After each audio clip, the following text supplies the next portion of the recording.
Salut à tous, c'est Vivien de la petite trotteuse. Bienvenue dans ce premier épisode de l'Instant Chronique.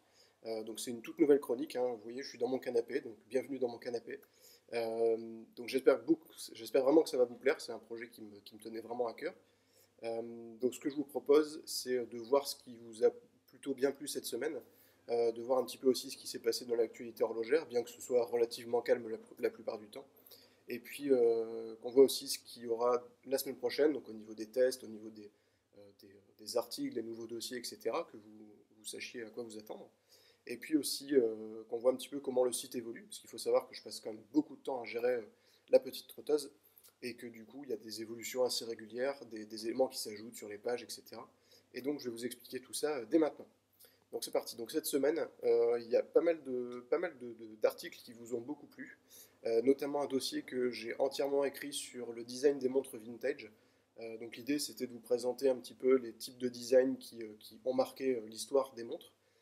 Donc on a vu pas mal de schémas différents, les montres avec écran TV, surfboard, etc. Il fait vraiment des choses très intéressantes.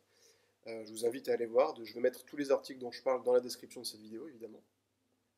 On a vu aussi quelques catégories de montres un petit peu originales, notamment les montres yacht, que moi-même je ne connaissais pas du tout. Donc c'est des montres, pour vous expliquer assez rapidement, qui en fait affichent un compte à rebours, donc qui permet simplement de mesurer la durée de plongée. Voilà. C'est destiné aux amateurs de plongée et puis aux possesseurs de yacht apparemment, puisqu'elle s'appelle le yacht. Un deuxième dossier aussi vous a pas mal plu, moi il m'a appris pas mal de choses aussi. Il m'a pris pas mal de temps à écrire aussi, donc je suis assez content que ça vous ait plu, je vous l'avoue. Qui était un dossier sur les complications horlogères.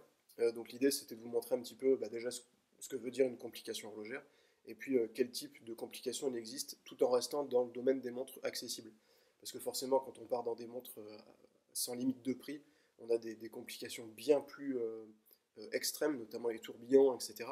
Et donc là l'idée c'était de vous présenter un petit peu ce que c'est par exemple un chronomètre ou un chronographe. Que la date aussi, c'est une complication horlogère, qu'on peut avoir d'autres complications comme notamment la phase lunaire ou un deuxième fuseau horaire, etc. Donc c'était assez intéressant à écrire, comme je disais, j'ai appris pas mal de choses. Et puis j'ai eu de très bons retours dessus, pas mal de personnes qui m'ont envoyé des petits messages en me disant ouais c'était intéressant, je connaissais pas ça, je savais pas qu'on pouvait avoir des montres accessibles à ce prix-là, enfin accessibles avec des complications comme ça.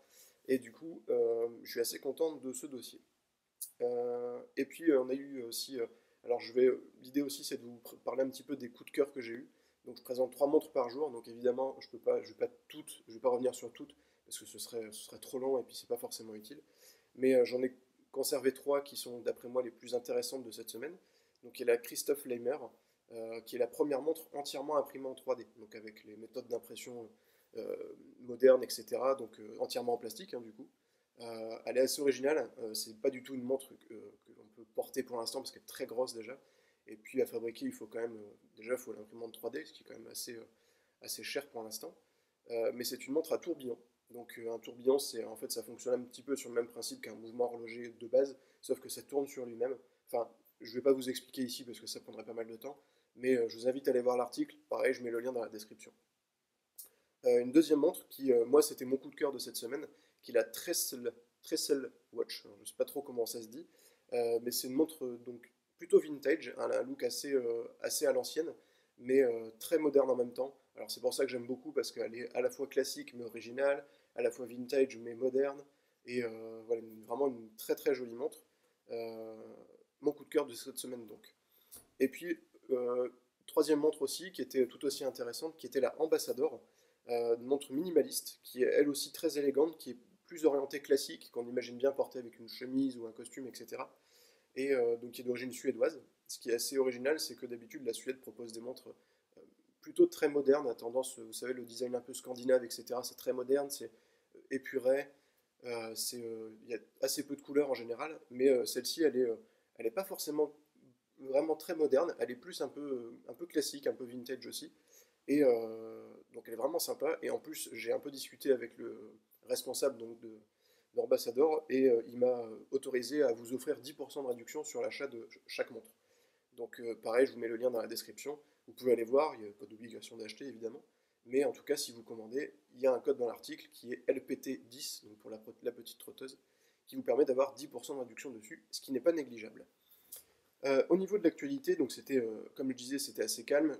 L'idée aussi, c'est de vous présenter de l'actualité qui n'a rien à voir avec la petite trotteuse, parce que l'actualité horlogère, c'est sur des grandes marques, c'est sur des grosses innovations.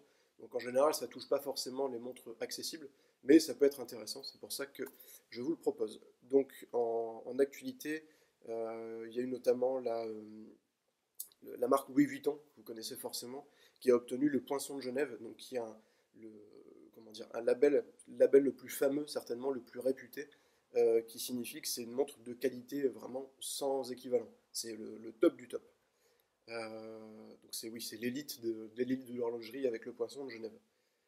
Et puis une montre aussi qui m'a beaucoup plu, dont je ne parlerai pas sur la petite trotteuse parce qu'elle coûte 1250 € si je ne me trompe pas, qui est la Oris Esprit F1. Moi, je suis un fan de sport automobile, enfin d'automobile en général, et la marque Oris donc, propose une montre qui reprend beaucoup d'éléments visuels des Formule 1, notamment les couleurs, les formes, etc. Elle est vraiment très très jolie.